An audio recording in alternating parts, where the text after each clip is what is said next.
Hey everybody, welcome back to Bad Pennies. Bad Pennies. Hey, what's up? I'm Sho, and this is my friend Alan. And we're here to demystify what it means to be a man in our modern world. Yeah. And hopefully help you and ourselves negotiate what we've said is a challenging environment these days for men, and knowing their place and how to be and what to be and how to really just sort of process all of the stuff that's happening. There's a lot of stuff happening in the world. So so we left off promising you that we were going to pick up where we left off in number 4. And I just want to say in number 4, hopefully by the time that you see this, we fixed the problem with number 4 with my belly hanging out through my shirt, and which produced a lot of laughter for me. So, and definitely the opportunity to not take myself so seriously. Oh, okay. Okay. Yeah, I mean, it was definitely there in my face. I'm sitting there, and I got this really nice shirt on. And as our number 4 podcast went on, the shirt rose up higher and higher in this little spot. So at first it was just my belly hanging over my belt, right? Yeah. But then it was like my belly button started to show, and I'm just thinking this can't get worse, But by the end, it was like twice as bad as it was in the beginning, and I was like, oh my God.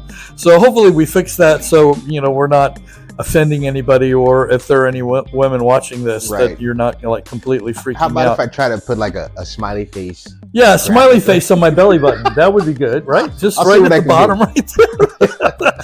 Just something, or maybe a shark, with teeth. Shark, okay. Something like really gnarly. I'll see what I can find. Yeah, a dinosaur, something, an alien maybe, like from Aliens. We could do that. So. A couple things that I want to talk about, because what we did is we got into a very, very deep and ongoing subject that we'll never be able to finish the discussion on, and rightfully so, because it really is so deep and always evolving. This discussion of leadership and being a leader, which is both men and women have leadership qualities. It's just that we lead differently, and arguably, and I know you're all going to go crazy, but I really believe that women today, their birthright really is to be leaders in the world. Okay, and something that has been primarily held by men. For a lot of reasons. Some of them are good reasons, and some of them are just that we're bigger and stronger. Right.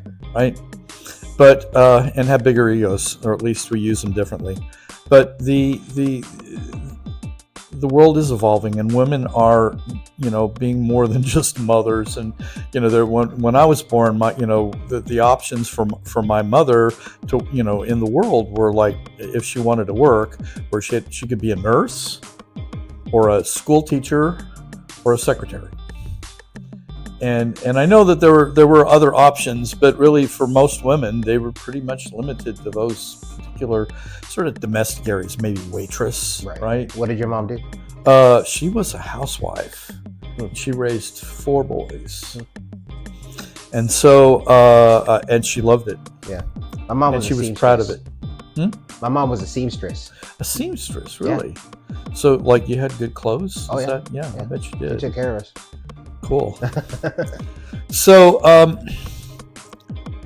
but with all that being said, things have changed, and if we could get into the history of it, but you probably would go to sleep. So who cares, right? At this point, you can certainly find places to get acquainted with the history of the evolution of the male-female parts in our society.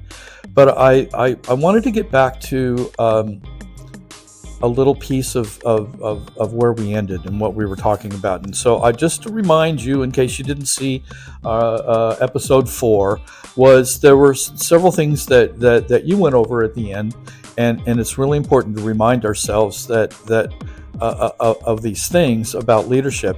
And there were like 5 things that we identified in that podcast that were important to leadership. Really caring was one of them. Mm-hmm. Finding the place inside you that cares about others, cares about things that are not about you. So I'm going to get it. It's important to care about the things you care about personally, but good leaders don't concern themselves as much with that. What they care about is disciplining themselves and holding themselves to account, and at a level of standards that allows them to care for others. They don't do it for personal reasons. They do it for the reason of being in service. Okay, and we talked about that real leadership is a position of service for others. Right. It is not being the one in charge. So care was one. Empathy and understanding. Okay. It's all kind of part of caring, but it's good to identify these things and just say, developing a certain level of empathy and a certain level of understanding that other people go through stuff, and good leaders know that people go through stuff, and that they have empathy for that and understanding for that, and it helps them be better leaders. Communication. Your ability to communicate. And we talked a little bit about the idea and the concept of like chain of command. Right. And that it's adopted by every military in the world, and has been for as long as we've probably been walking erect. So but it's all about just being able to get information to where you need it to go, and get information that you need to make decisions back to you. Right. And so we do have a hierarchy and a male hierarchy, and within that hierarchy is a chain of respect and command in which information flows up and down. So communication, very, very important. To be able to communicate to others what you need from them, what's expected of them, what the standards are, all of those kinds of things. Being able to communicate. Respect. And this is a funny thing, because you can't, it's, and it came up recently. And when I say recently, I mean like this morning on one of my leadership calls. And we were talking about, someone said how important it was to be respected in your marriage. That their wife must respect them. And I said no. Why? Because it's your job to be the kind of man that's respected, you can't demand respect from people unless you demand behavior that is worthy of respect. Okay. So what comes first is who you are and how you are being in the world. And is that the kind of man that others respect? Are you being the way in your marriage that she would naturally respect? Are you doing the right things? Are you showing up when you say you're going to show up? Are you keeping your word? Are you making sure that you've provided a safe environment for your wife and your children? All right. So basically you're saying she shouldn't have to respect you just because she's married to you. Yeah, and you demand it. Yeah, it should be that you've earned her respect. Look, one of the worst things you can do in a marriage is demand shit. Okay, and it doesn't matter whether it's the woman demanding things or you demanding things. It's terrible for a marriage. It's terrible to demand stuff. What you're there, just like being a leader, you're there of service to each other. Yeah. And when you are of service to each other, there is a natural respect that forms. Okay. But it's the same thing in all other areas of leadership. It's not about you demanding respect from the people. It's you demanding the quality of behavior that instills respect in others of yourself. Okay. The work, remember, of being a leader, most of it, a lot of that energy goes into leading yourself first. Okay. Right. Okay? Otherwise, you won't be respected. And again, if you cross those lines of demanding things of others and being the one in charge, remember we call that tyranny. You're right. Remember, it's tyranny. So and again, we just said, I just gave away the fifth thing on the list here, which is that leadership is a position of service, right, to others. Yeah, we talked about that. All of it, pretty much all of it. It is a position of service. If you think it's anything else, then you're just buying into the whole tyranny way of being, and we're trying to give you something that actually works better than that. And even though the tyranny does have its thing, we're talking about being better than that, and being better for life, better for human beings in the world. Okay. All right. So next thing, tools and skills about leadership. All right. And delegation, something we're going to talk about probably today. I think, I think we're going to get into delegation today, but an important skill for a leader is to be able to delegate. It means you can't do everything alone, and you need to delegate to others, and in order to get things done, because most jobs are much bigger than one person can do, right? And another reason that we have leaders. High standards. High standards are a tool, really. It's a tool to develop yourself. It's a tool to show others what can be achieved, right? And to get a lot of the big things done in life. I mean, if you look at even since I spent so much of my life in the movie and TV industry, I know that the standards there are incredibly high. Okay. And when they are, the product, at least from a standard standpoint, is amazing.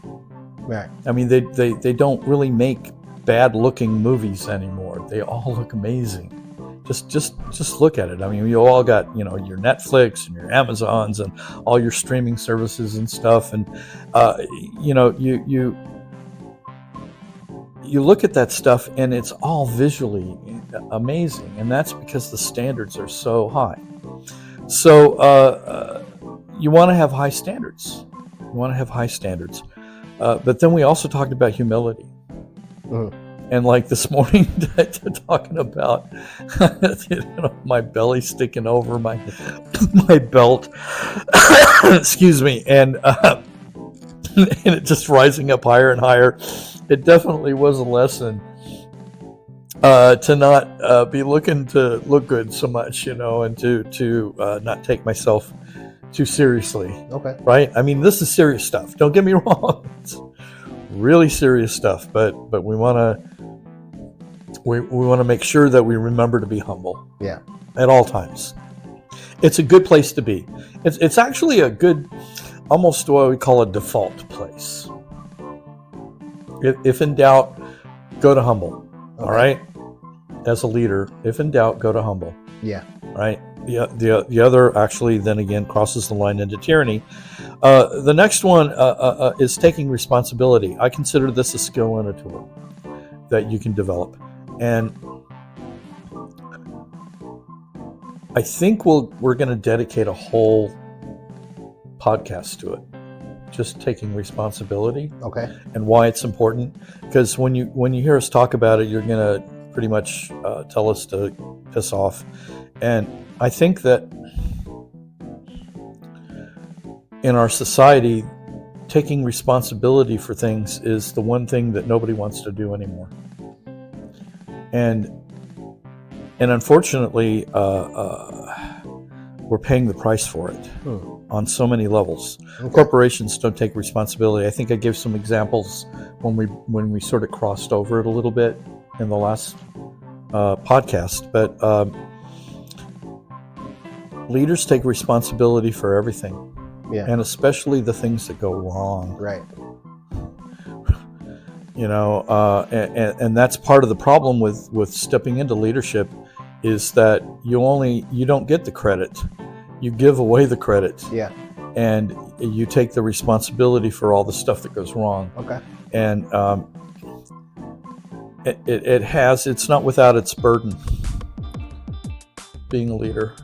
Right. And that's part of the burden of it, is actually being responsible. And look, if we want to really change the world, and maybe some of you out there do, maybe some of you out there don't, neither one is right or wrong, but for those of you who do, we're not going to be able to do it if we don't start taking responsibility for everything, even the stuff you're not responsible for.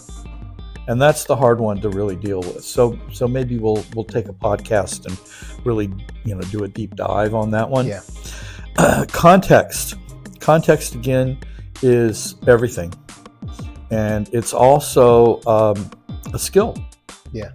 That you can develop. Oh wow! All right. Yeah. and when we talked about the concept, or at least even the context of leadership being like the one in charge. Yeah. Whether you got appointed by your boss, or you put yourself in charge, or you got voted into being in charge, it's still the context of being in charge is tyrannical in its basis. Okay. Right?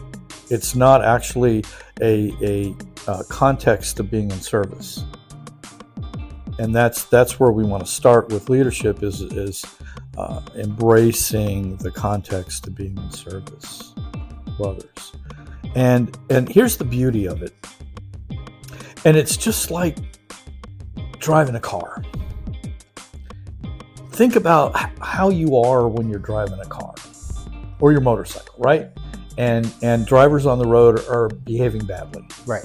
Cutting you off, going too slow, going too fast, crossing lanes when they shouldn't, not using their turn signals, running stop signs, all kinds of stuff, all of the time. So how do you think about that? What's your attitude when people are doing that? My attitude is that I feel they are in their own world and they don't care about what's going on around them.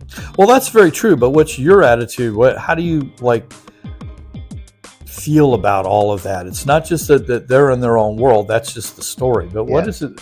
What is the context? Is it like you're right and they're like messed up? Maybe in my younger years, I might have thought that I did it right, and it doesn't matter whether or not you think you did it right. I know I did it right. But what I've learned over time is that it doesn't matter who's right or wrong. I don't want to wind up in the hospital. That's exactly. And I don't want anyone else to wind up in the hospital. Exactly. Yeah. So, we often take on, and of course, we live in Los Angeles area, so where we have some of the worst, traffic in the world. And people spend a lot of time in their cars just because the traffic is really bad. Yeah. And there's a lot of road rage out there too. It happens a lot. And when you get to work or wherever you're going, it doesn't stay in the car. It goes with you. Yeah, that's true. It goes with you. And you take it in, and it affects everybody around you. Yeah. And until you turn it off, it will continue to affect everybody around you. So, but here's the beauty of context. You can change it anytime, even in the car. You can catch yourself and just say, hey, this is a terrible context. Because your context won't change how those people are driving. If it did, everybody would be perfect drivers right now. Right. But it doesn't change anything. You need to the only thing that changes when you shift your context is what's coming out of you. Right. Your attitude toward the way you receive it, the way you respond everything. To it. And good leaders know this. Right. And they use it as a tool because remember that leaders know that they don't live in a vacuum. Mm-hmm. And they affect everyone around them. And even if you're not in a leadership job, you're still... All of you, everyone that's listening to this, whether you're a man or a woman, and if you're a woman, I don't know why you're here, but you're welcome to be here. It's like you're trying to be a fly on the wall. That's fine, and maybe you'll learn something about men. But when a man, has a context that's not working,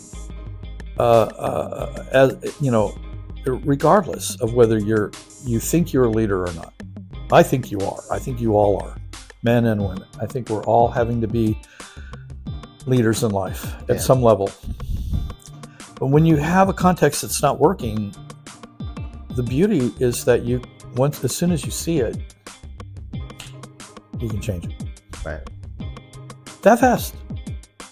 It doesn't take time. I've had men and women tell me, "Oh, I've got to work through this. I've got to take some time," and I'm like, "No, stop that. Just change it right now." What's a good context? Oh, life works. I hope everybody's okay. I hope everybody gets to work safe. When you get to work, even if you caught yourself, being angry about the traffic, you can change it before you walk into work. Yeah. Hope everybody has a good day.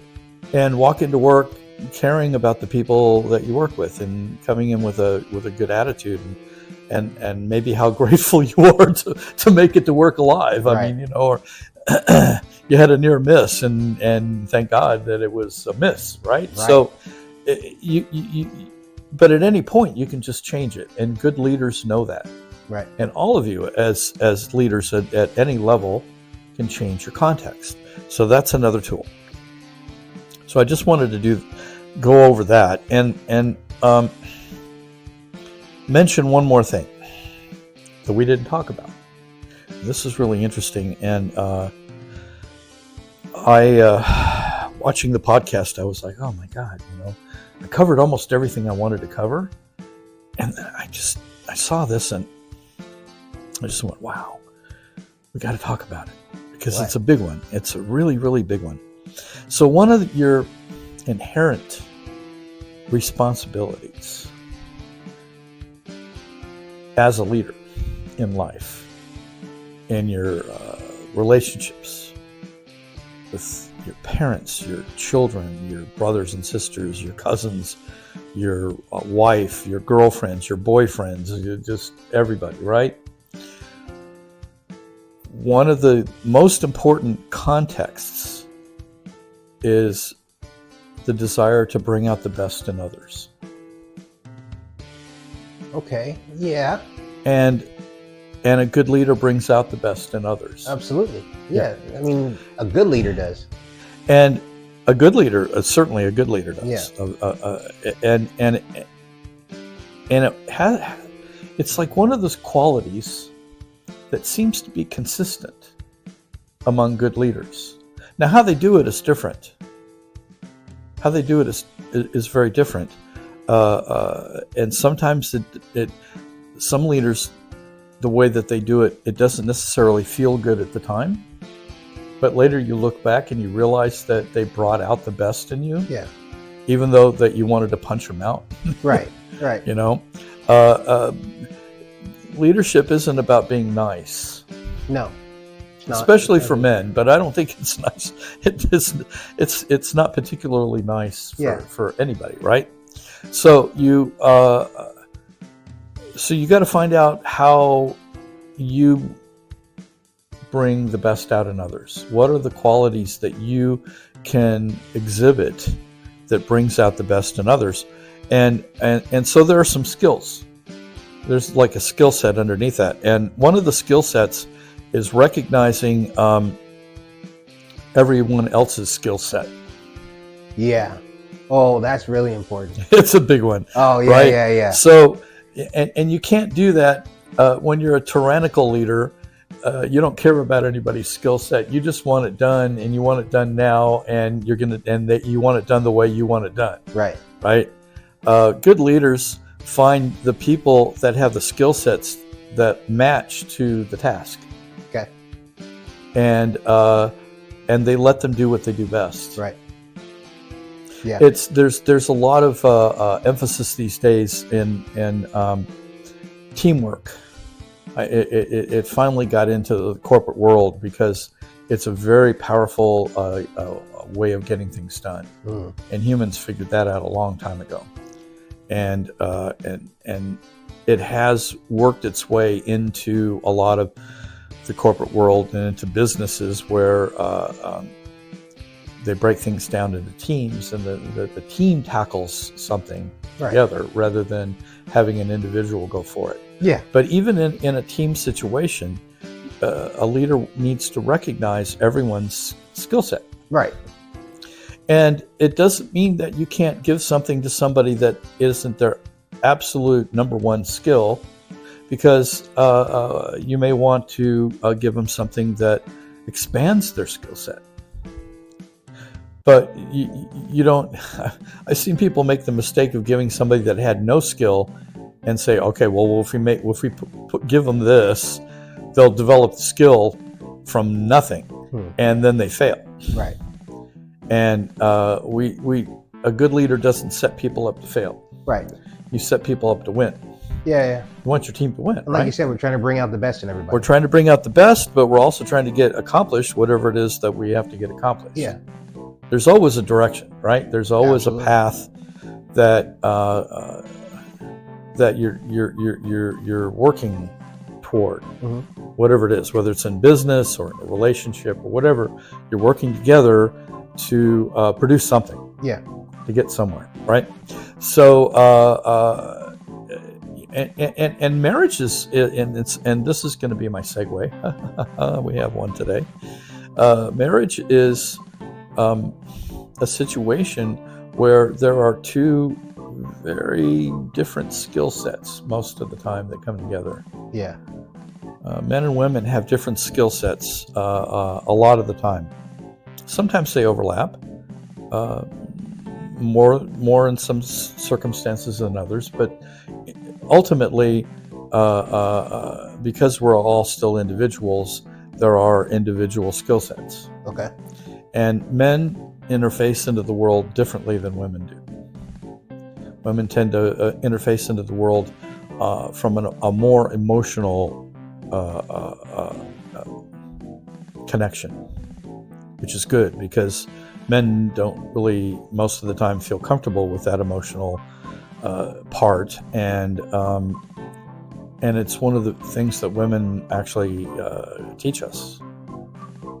Okay, and that to have both parts working together toward the same goal means that you've got two really great and different skill sets working together, right. Which is like a team.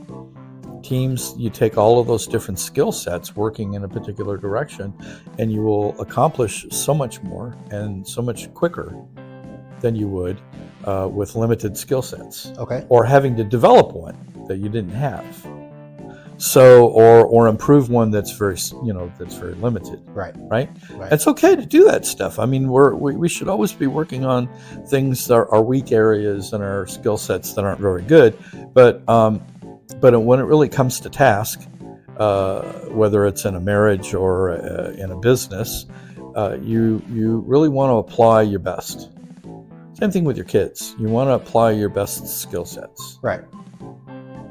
So recognize the talent, recognize and the look, position that each person's going to play in the team. When they're playing the right position, then the whole team wins. If you got a guy that's out of position doing something that has no business doing, then that means everybody else then has to try to pick up that slack. Right. So I mean, so the big thing these days is Taylor Swift and Travis Kelce, right? That's a big thing. And he's a tight end that actually acts like a wide receiver. So He's got a couple of skill sets that are really powerful. Right. And look what he can do, because he has actually mastered a couple of skill sets. Right. So he's not just the skill set of a tight end. He does other stuff. Okay. And uses that to great advantage. Right.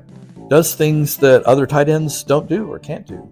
Okay. And he's able to accomplish so much by having developed additional skill sets. So it's something to actually do. And I didn't particularly bring that up to talk about relationship and leadership, but since we're here, this is our little transition, because what we said was we'd talk about leadership in a marriage. And boy, this is a touchy one too sometimes, because men will go, will get in their ego in a marriage and say it's my way and we do it my way, and I'm the leader, I'm the man, and all of that kind of stuff. And I'm going to tell you right now, I know a lot of people are going to be really, really pissed, and hopefully they are, and they're going to write all kinds of terrible things, and it's going to make us famous. Okay, so have at it. All right, I'm totally cool with it. You want to write bad stuff about us, just be sure you get it into places that lots of people see it, so they'll come here and try to find out what the hell's going on, because it seems to work, right? But macho is not masculine. Okay. Macho is macho. Masculine is masculine, and they're not the same. So masculine values in the world are very specific, and they don't have anything to do with being macho. Humility, real masculine values include having control of your ego and control of your emotions. You don't have to be macho to be an incredibly powerful man. Macho is just a thing. It's just a thing. That's all it is. And often it's a thing that's driven by ego. And ego actually is often our enemy. Not always, because ego is a very important part of a masculine identity. Okay. But out of control ego tends to be very destructive. And so, although I'm very against that whole idea of what they call it, toxic masculinity, it's just masculinity. And it's either being used productively or it's not being used productively. Yeah. It doesn't matter. Putting labels on that just sort of takes all men and throws them in the garbage. I actually don't believe, me personally, I don't believe that masculinity can be toxic. It just is misused. Yeah. And what we're here to do is help you use your masculine values to benefit the world, which is what we're here for. Yeah. I mean, I think it's our birthright, really. We're supposed to be protecting the world, women, children, communities, societies. I mean, and we've not done a very good job. As of which late. Is why they're taking over. Right. Well, I don't know. I arguably, traditionally, you go back through history, you're going to see a lot of areas where maybe women might have done a better job than the men. But we're good at lifting heavy things. So, all right. And, and yeah. Are we digging a hole here? So look, masculinity and leadership and relationships are a very important thing. Yeah. To discuss and to be clear about. So we're going to go there. Okay, we're going to go there, and we're a little bit and risking being politically correct. We're gonna risk people liking us to tell the truth. Let's tell the truth. So we're going to tell the truth, and it is important for a man to be a leader in a relationship. Okay. I'm not saying the woman can't be a leader. I'm just saying that it's important for a man to be a leader. But what that actually means and how men actually apply it are often two different things. And I want you to take everything that we just talked about when it comes to being a leader, right? All of that great stuff, including all of those, qualities that we talked about, masculine qualities, in addition to humility, honor, integrity, consistency. Remember that? Remember going back a few podcasts, we talked about the importance of being consistent as a man, commitment, being committed, and following through. Yeah. No matter what. Okay. And that's what makes you a great leader in your marriage, in a relationship. And then when you do those things correctly, the respect just falls into place. It just falls into place, right? If you're trying to prove your leadership in your marriage or relationship, then again, you're probably not living it. Okay. That's fair. Or you're trying to assert control, which is again tyranny. Right. It's a form of tyranny. You're trying to assert dominance. You know, in a lot of species, the male is the dominant one. In our species, these days it might be a toss-up, but we have a proclivity to dominance, and it's how you use it. Will you use it to control others, or will you use it in service to others? Okay. So if you're going to be a real leader in a relationship, then you're going to be in service to the relationship. Yeah. Okay, rather than controlling it. Right. And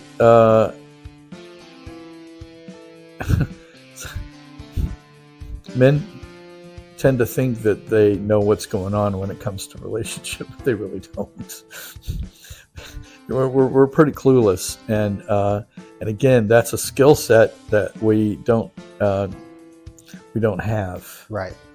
And it is a skill set that women have lots of. Mm-hmm. And what's really interesting is that I find, and certainly I've found in my own life, that if I've come up with some great idea about the relationship, as soon as I mention it to her, she's like, oh yeah, whatever. You know, because she thought of it like 6 months ago. Okay. All right. She was already 6 months past something that I came up with, right. You know, in the present. And it's like, so you just got to leave it alone. You just let her do the things that she does so wonderfully and beautifully, and stay out of her way, and listen, because again, good leaders listen. You'll know if you really listen. As a leader, you'll know what to do. You'll know things to do in the marriage that provide the things that keep it healthy and thriving, and also if we take this whole thing as a leader of, say, a tribe. Let's go back a few thousand years, okay? Maybe let's go back like 4,000 or 5,000 years, right? So we're a pretty strong, self-sufficient tribe that's figured out how to, you know, do things together and be strong and be protective, and we found a good food source and how to harvest it and sustain it, even, you know, not just use up. You know, humans are noted for most of history of using up all the resources and then moving on to another place and then using up the resources. So, but there are examples where sustainability actually became very important. Right. Otherwise, if you don't want to move, every so often it was like you use up all the resources and you didn't do anything to make sure that you sustained them, then you got to move, right? But after we've moved so many times, we're sort of running out of places to move to.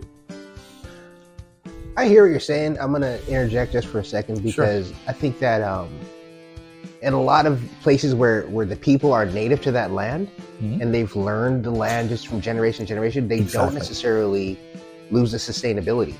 No, they don't. I'm just saying that like, from a historical standpoint, that's kind of it's more common than not. All right, but there are indigenous peoples. We call them indigenous, but we all came from some place in Central Africa. Actually, that's the roots for all of us. Right. And we spread out around the world. Right. And the process of spreading out was a process of using up the resources and then moving, and using up the resources and moving. So from a traditional or historical standpoint, until I'm sure some of the peoples got tired of moving, right? They got tired of starving. They got tired of, because you didn't move until you started starving, and you went, oh my God, out of necessity. There's no more food. We got to go. We got to go somewhere else. So, and then we learned how to put into place things so we didn't have to move. Okay. So that we could adapt to the climate and to the food sources and all of that kind of stuff, and then do the things that supported life. Okay. And prevented having to move. Okay. All right. Very simple. And in there's a decision maker. So you got leaders. You've got leaders involved in this, directly involved in this, because they're the ones that have to convince everybody to move when nobody wants to move. Right. Or they got to convince everybody that we've got to do things that make life sustainable. Yeah. So again, they're being of service to the whole. Yeah. They're being of service to the whole, and it's not just about what I need, but it's what everyone needs in order to thrive and be healthy, and that context carries through everything, including our relationships, our personal relationships, our marriages, our relationships with our kids, our at work, all of that kind of stuff. Is taking the context of being of service. So we don't want to be the one in the room using up all the resources until everybody's starved to death. Okay. Yeah. So in a marriage, if we're going to take the whole leadership thing and then move it into a long-term committed relationship, then you have to start looking at what are the things, the skill sets. As we, again, I told you, we're going to bring all of this together. What does it mean to be a leader in a marriage, right? So you're going to have to bring these skill sets that you have. Now, I would imagine that there was a time where being able to, kill an animal is not necessarily a good skill set to bring into your marriage. Okay? It's a good skill set to bring home food. Yeah. But your wife and your kids and the other people in your community are not necessarily going to be happy if you're displaying the same behavior that you did going out and hunting and killing, in the village, right? So there's two behaviors, and they start to get codified over time, right? Defined. Yeah, we talked about that way back, episode 1, I think. Exactly. So what's acceptable and what's not acceptable? Yeah. And also from a leadership standpoint, the skill sets that you knew you needed to develop away from women and children, it didn't work so well when you were with women and children. So there were other skill sets that you needed to develop, even though that the context of being in service is still in play. Okay. It's still in play. So what we're getting to here is that as a leader, and now I know that in further podcasts, we may get into some of the more detailed ways of being a good husband. Okay. I mean, there's lots there. I mean, like a lot. And there's also great seminars out in the world that specifically deal with that particular subject. Yeah. And more in depth and maybe even more masterfully than we could do it here. But I just want to make sure that you understand that you are in service to making sure that your relationship is safe, that your wife is safe, your children are safe, and that you're doing the things that allow them to be who they are and bring out the best in them. You want, if who you're being as a man is bringing out the best in your wife, and who she's being in the relationship is bringing out, as a woman is bringing out the best of you in a man, then you're doing it right. And if that's not happening, you might want to go back to the drawing board and start to take a look at another way of approaching this. Okay. Because it's not working. It's not working. And look, if it's not working for one, it's not working for both. Right. It's just the basic dynamics of relationship is that I learned a long time ago. It takes two yeses. It takes two people working. Yeah. Right. It only takes one to destroy it. Yeah. Okay. So you got to both be in. You got to be in fully. You can't be in halfway. Just like any leadership job that you would take on anywhere else in the world, and in your life, you've got to be fully in. You can't half-ass it. Yeah. If you're half-assing in your marriage, this is the funny thing. Because I've worked with the women a lot, and they complain about their men half-assing stuff. So you did things in the beginning that got her to fall in love with you and marry you. Okay. And then you either stop doing them somewhere along the lines, you don't do them as much. It's all half-ass shit. You're half-assing your marriage. Yeah. And when you stop doing those things, it tells her that you don't care. Okay. That's fair. Our actions are everything. What we do from an action standpoint, again, going back to earlier podcasts, right? That everything that describes who we are as men is based in an action.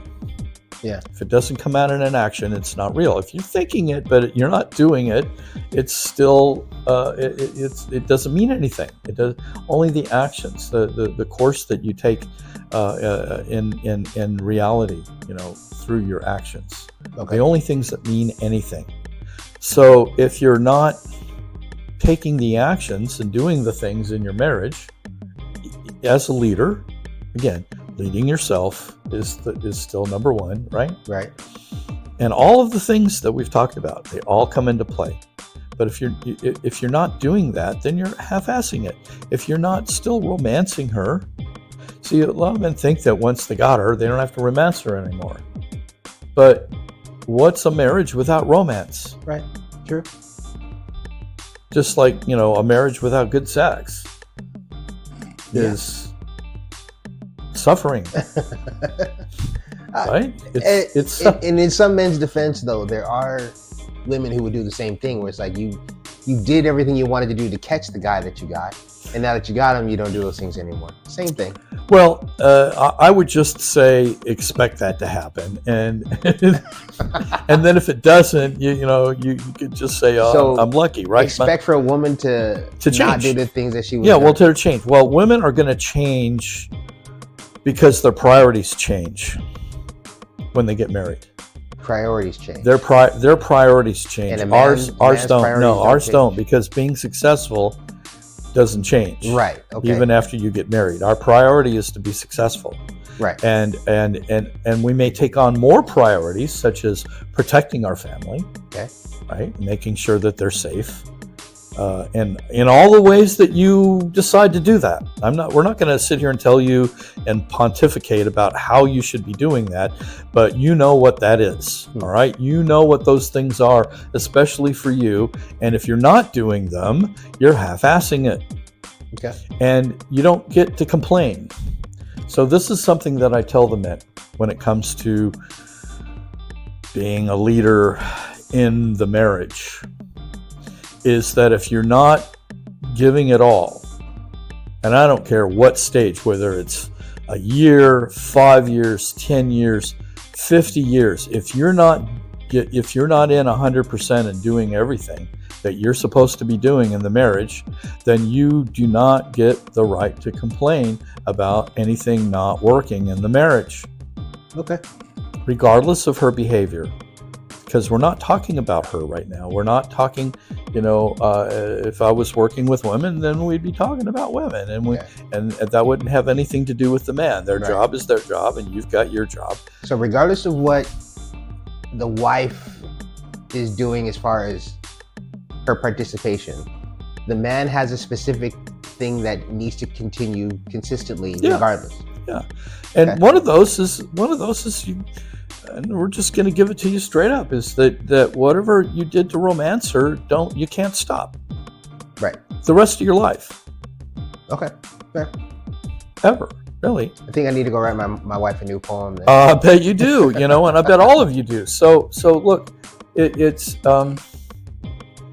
and again, you can't. Remember we talked about expectations? Right, I do. Right, okay, so Don't that whole rule of never having expectations applies to leadership, it applies to your marriage, it applies to your children. Okay. You cannot expect things from other human beings. If you do, you're going to get disappointed, and then you're going to get emotional, or engage your ego, you're going to react, and all of that is not going to get you where you want to go. Right. It just doesn't flat out work. It's not going to work. So you want to make sure that you let go of whatever expectations that you may have in how she responds. Now, she may respond one way to something you do in an amazing way, and it's fantastic, and you call up your guys and go say, I did this, and wow, you wouldn't believe what she did, and you do the exact same thing down the road and get a completely different response. Okay. You just don't know. Right. But you just consistently don't know. do it anyway. And it's not, and the thing is that, because remember, we talk about men being consistent, right? Yeah. Well, that's not necessarily a value that women have. It's a masculine value. It's not a feminine value. Because their values flow through their emotions, and so they have the values that are much more connected to the whole emotional interface into the world. Yeah.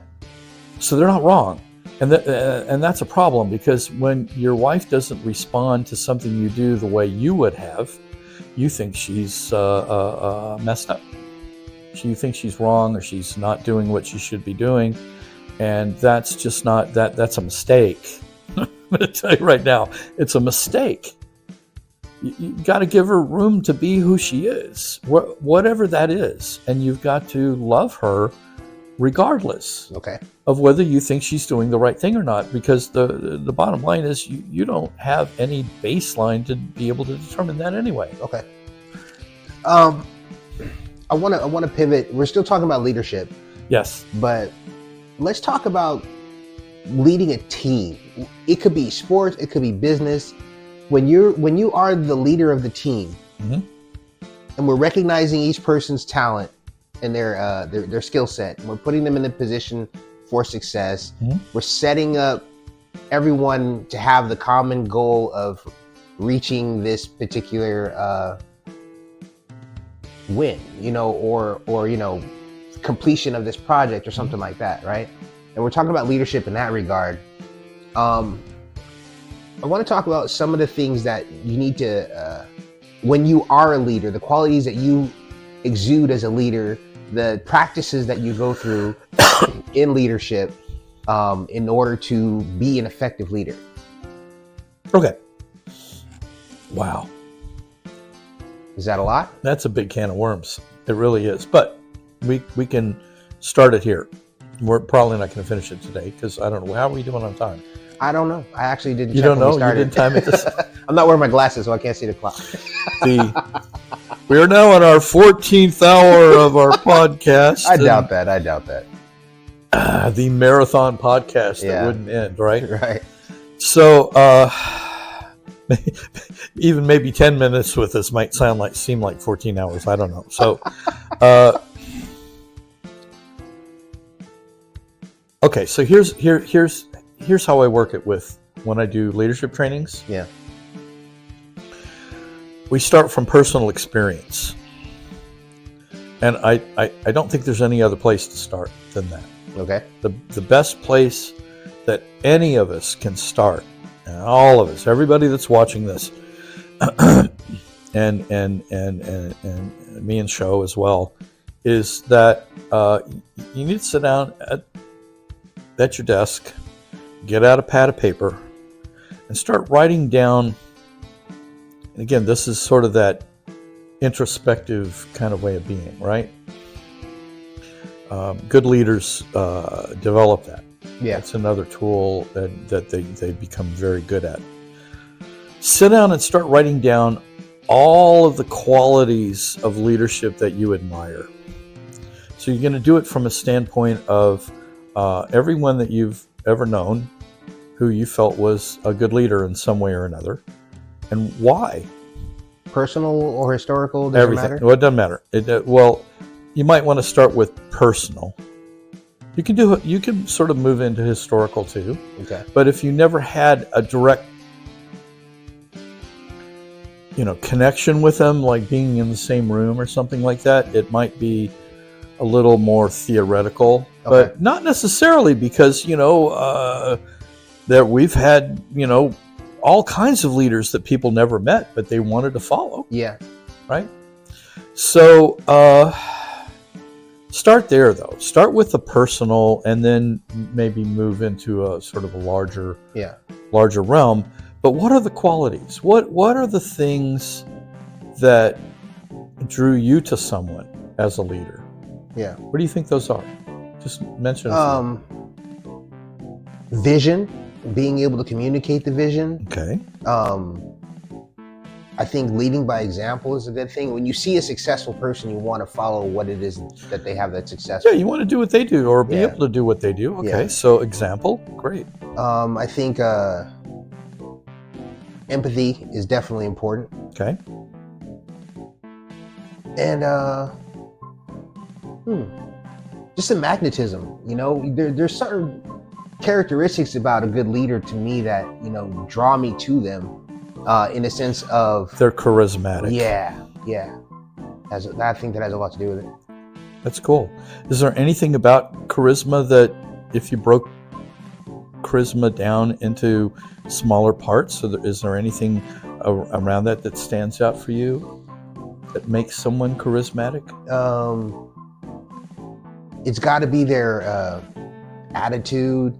They have to be a person of confidence, but at the same time not overconfident. I think that so they're confident, but they have a sprinkling of humility. Yeah. Okay. I think that's part of it. I think that a good presentation matters. Okay. If you see that person, they're always dressed to the nines. Is that what they don't? Their belly button isn't showing at right. The bottom of the screen. Yeah. I think that has a lot to say about a person. I'm out then. That's it. You see me, man. I wear a lot of these baseball shirts. I like these. But I think that when I look at a leader, like I'm visualizing. There's two men in my life that I can visualize that I know that I saw them as my leader at that particular point in time. Definitely it was a situation where we're talking about like the owner of the company, and the company's a successful company. Mm-hmm. And it's not a big company, but for what he set out to do, he did it. Okay. And he did accomplish things that a lot of people didn't expect him to accomplish. So let me just stop you there and just say follow through. Oh yeah. Okay. Yeah. That's another quality. Yeah. That's how you're writing this down, by the way. So as we're taking him through this, but it's like, this is just to give you an example of how you want to look at this. And so he described follow through. He didn't say follow through, but he described it to the T. That he never quit, and he stayed the course until he got there. He got to where he said, what he was going to accomplish, right? Yeah, exactly. Okay, so what else? Always an impeccable dresser. He was. I think that had a lot. I'm not sure every leader has to be looking good, but there's attention to detail. It's attention to detail. Okay, so there's attention that. To detail. Okay, that's a good point. His ability to delegate was very good. I think that he was able to let go when he needed to. Okay. He presented a problem. We need a solution. Go find the solution. Now, in my mind, if I were in that position, I would say I want it done this way. He didn't do that. He said, we need a solution. Go find it. Go find the solution. Yes. Yeah. So, and then, if it's not the way he would have wanted it done, is it still a solution? Right. And I think that's a big thing that I have inside of myself that I don't do very often. I want it done my way. Okay, so he trusted in others. That's Yeah. one thing that he did. Yeah. Okay, he trusted in others. He also knew the line between hands-on and hands-off. Yes. Okay, Yes. because he knew when to put his hands on something, and he knew when to take his hands off something. Yes. And ultimately, all he cared about was achieving the results, not necessarily how you got there. Yes. Which gave everyone a lot of trust and room to bring their particular skill sets. Yes. Okay, good, Yeah. good. Very good. We're on the path. Are you catching on? I hope you're catching on. I was like, I hope you're all like, getting out your notepads already and you're writing stuff down. Yeah. Otherwise, let's just stop right there for a second. I want to make sure that we don't gloss over this writing down stuff. Okay. You may have heard this if you've done other work. You may have come across a situation where they talked about writing things down, or where you had to write things down. If you've never had that happen, then you're going to get it here. All right.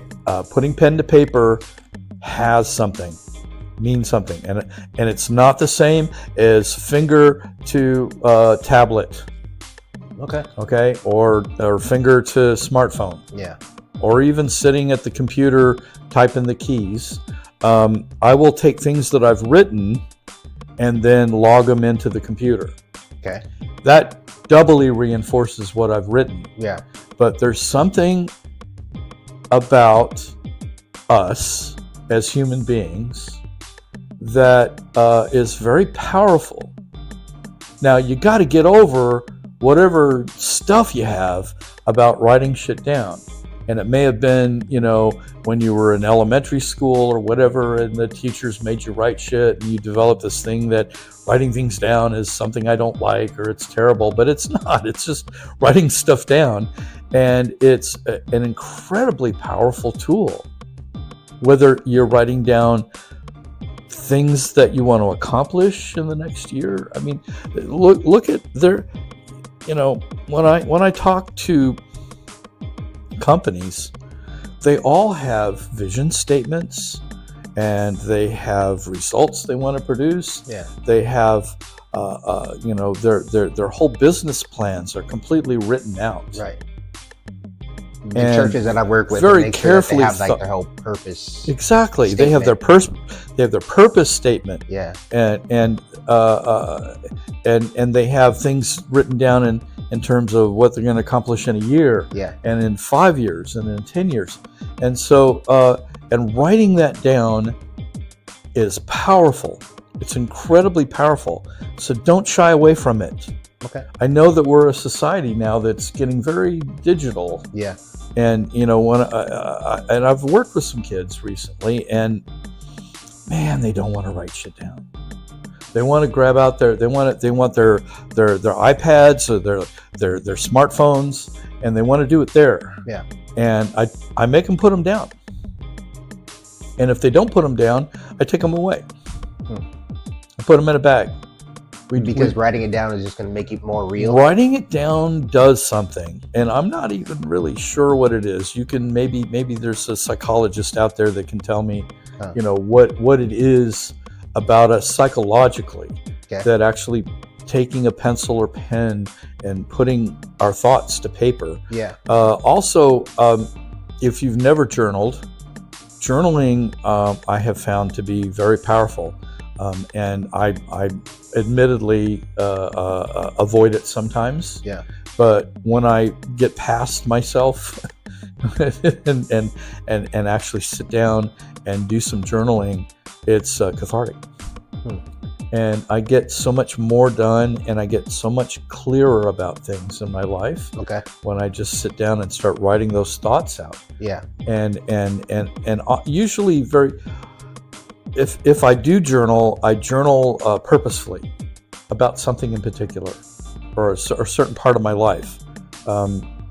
I've worked through deaths or lost relationships, things that went wrong, things that went right, things I want to accomplish. Those are all great things to write about. Direction you want to go. Who do you want to be? Who are you being now versus who do you want to be? By the way, there's a gap. There's always a gap between who you are now and who you want to be. Who you want to be. Yeah. There's always a gap. Or else you'd never have anything to fight for. But in order to be able to fight for that, you have to know the gap. You have to know what's in the gap. Okay. You have to see that there's a gap. And part of that, writing stuff down helps you get very clear about where you are presently. Okay. And so it's a good thing to do. Powerful. We could talk about this forever and ever. I'm just saying, but right for now, it's going to be an easy one. Yeah. So get out a pad and paper, and after this podcast, or as soon as you can, write down all of the qualities of the leaders that you leaders that you respect and admire and that would follow, and what is it about them? Okay. That because those are the things you want to develop as well. Yeah. Those are the things that speak to you. And remember that we were talking about, respect. It's how you get respect is respecting yourself, respecting the accomplishments, the quality of character that you have achieved. Okay. And none of that happens. There's The Secret, and there's magic, and all of this kind of stuff, and it's all mysterious, but it's not.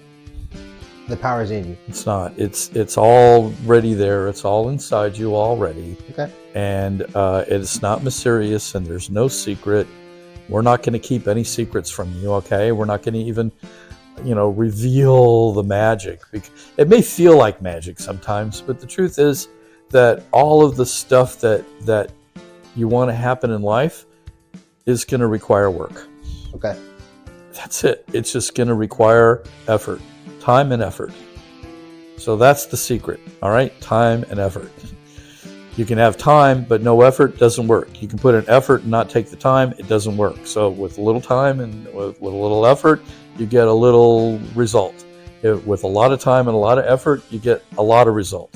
So it comes down to what do you want, and how much do you want to get out of life? How much do you want to get out of this podcast? How much do you want to get out of your marriage, your career? Right? And if you're not even clear what your career is, then get that pad out and start writing some shit down and start taking a look at what gets you excited, what gets you out of bed in the morning. You have to have a vision. You have to have a North Star. Yes. In order for you to know where you're going. So this leader or leaders that you were thinking about a few minutes ago. Okay. Do you think that they had trouble getting out of bed in the morning to do what they needed to do? Absolutely not. Not out. Yeah, they were flying out, weren't they? Yeah. I think they were up before the sun. Whatever they had to do, right? Yeah, already in preparation. You got to get your mind prepared, fully prepared in each situation that they're going into. Yeah. And that doesn't happen tomorrow. That happens today. Preparation doesn't start tomorrow. Right. Preparation starts now. Yeah. Whatever you're doing, whatever you're getting ready for, preparation starts now. Or as I say on the phone so often, well, how about now? Okay. How about now? Yeah. How about now? Okay. So start now. Start now. So I don't know. I think we kind of covered it. Okay. And same thing in your marriage, by the way. All right. Start bringing these qualities to your marriage as a leader in your marriage. Yeah. Remember, leading isn't telling her what to do. It's not being, in charge. That's right? macho. It's not being macho. It's not being dominant. Because most of leading is leading yourself. Okay. So, and being the man that she will respect because of how good you are, how consistent you are, how powerful you are, how caring you are, how committed you are, how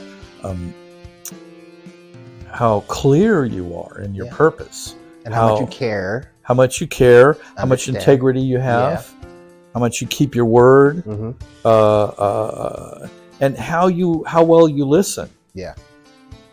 How well you listen, because really good leaders are really great listeners, and that's one place you can start too. Even for any of you that are out there that are having any kind of issues in your marriage, time to close this and open this. Start listening to her, because you'll start learning things. And the women tell me all the time that when their men listen to them, it melts their hearts, right? And it makes them feel safe. And it's actually a great way to express love from it, is listening. Not fixing. She doesn't need to be fixed. She's okay, right? You may want to fix her. You'll hear things from her, and you're going to want to get in there and fix it, but don't do that. Don't do that. Just right? listen. Just listen. Listen to her and let her work her problems out, if that's what she's doing.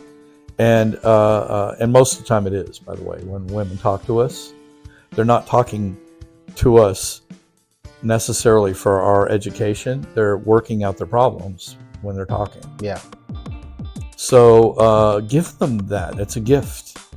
It's a real gift to give, that you can give to your girlfriend or your wife, or even anybody really. I mean, when you really listen to someone, it's a gift for them. It opens up a space for them. And again, in relationship, that's a leadership quality. That's being a leader in your relationship. Even when you're just listening, you're showing your care. You're actually demonstrating it in real life. Yeah. Okay. So go do that, and write down some stuff about what is it to be a good leader or a great leader. What do you admire? And then study the list.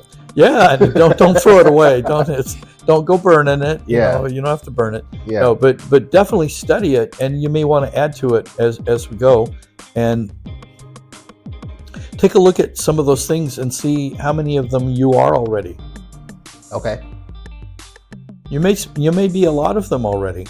You probably won't be all of them, because even when I sit down and make that list, I'm not all of them. There's always stuff on the list that I got to go, I got to work on this, all that, work on that. And that's just how it goes. Yeah. Understood. All right. So try that out and have some fun. And like a couple of bad pennies, we'll be back. We'll be back. Yeah. In number 6. All right. Thank you all for watching. Good talk, man. Yeah, man. Woo-hoo. All right.